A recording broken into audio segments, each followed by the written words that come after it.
اعوذ باللہ من الشیطان الرجیم، بسم اللہ الرحمن الرحیم۔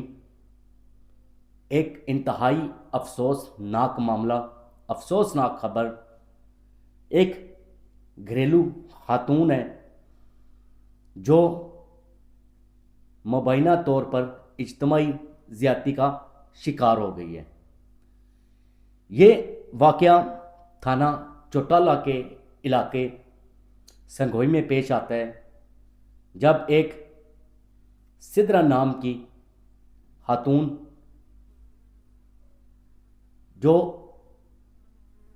اس جنسی زیادتی کا اجتماعی جنسی زیادتی کا نشانہ بنی ہے، ذرائع ہمارے بتا رہے ہیں کہ اس خاتون کا تعلق تھا، دوستی تھی ایک میرپور کا رہائشی نوجوان ہے اس کے ساتھ۔ وہ شخص جو میرپور کا رہائشی ہے وہ اس خاتون سے ملنے کے لیے سنگھوئی میں آتا ہے اور اپنے دوست دو ساتھ لے کر آتا ہے۔ ٹوٹل 3 افراد ہوتے ہیں، اور جب یہ خاتون اس شخص جو میرپور کا رہائشی ہے اس کے ساتھ فون پر روابط ہوتے ہیں، وہ ملنے کے لیے آتا ہے اور ساتھ میں اپنے دوست لے کر آتا ہے، تو دوستوں نے اس جو میرپور کا رہائشی ہے اس کے ساتھ مل کر خاتون کے ساتھ گینگ ریپ کیا۔ اب یہ گینگ ریپ انتہائی افسوسناک یہ معاملہ اس وجہ سے بھی ہے کہ اس خاتون کے 4 بچے ہیں اور وہ اس وقت گھر میں موجود تھے جب یہ انتہائی افسوسناک واقعہ پیش آیا۔ پولیس نے خاتون کی مدعیت میں فوری طور پر مقدمہ درج کیا۔ ایک ملزم بتایا جا رہا ہے جس کو گرفتار کر لیا گیا ہے۔ دیگر ملزمان کی گرفتاری کے لیے ٹیمیں تشکیل دے دی گئی ہیں۔ چھاپہ مار کارروائیوں کا سلسلہ شروع ہو چکا ہے۔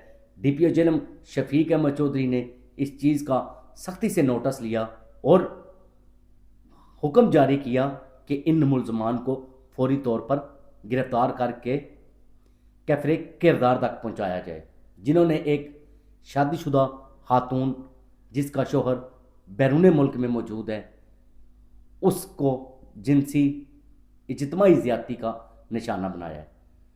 یہ جنسی بھیڑیے اس قدر بے لگام ہیں، خواتین کی عزتیں غیر محفوظ ہیں۔ پولیس نے فوری طور پر ایکشن لیتے ہوئے مقدمہ درج کیا اور ایک مرکزی ملزم کو گرفتار کیا۔ 2 ملزمان کی گرفتاری کے لیے اس وقت پولیس متحرک ہے اور چھاپہ مار کارروائیوں کا سلسلہ جاری ہے۔ اب دیکھا جائے اجتماعی زیادتی کا معاملہ بھی ہو گیا، خاتون نے مقدمہ بھی درج کرا لیا، پولیس بھی الرٹ ہو گئی۔ سوال یہ ہے کہ اس خاتون کا اس شخص کے ساتھ ٹیلی فونک رابطہ کیوں تھا؟ کیوں اس شخص کو اپنے گھر تک آنے کی اجازت دی گئی؟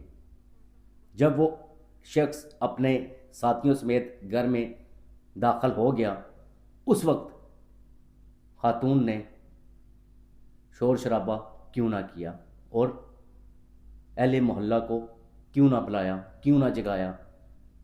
یہ سوالات ہیں، پولیس کو بھی بعد میں اطلاع دی گئی۔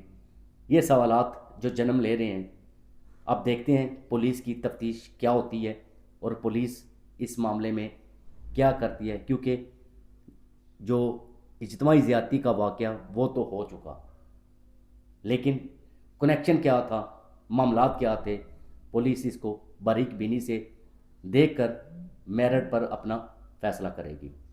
ڈی پی او جرم کے بھی واضح ترین احکامات ہیں کہ خواتین کے معاملے میں 0 ٹالرنس پالیسی ہے جس پر پولیس عمل درآمد کر رہی ہے۔ اجازت دیجیے، اپنا بہت سارا خیال رکھیے گا، دعاؤں میں یاد رکھیے گا۔ فی امان اللہ۔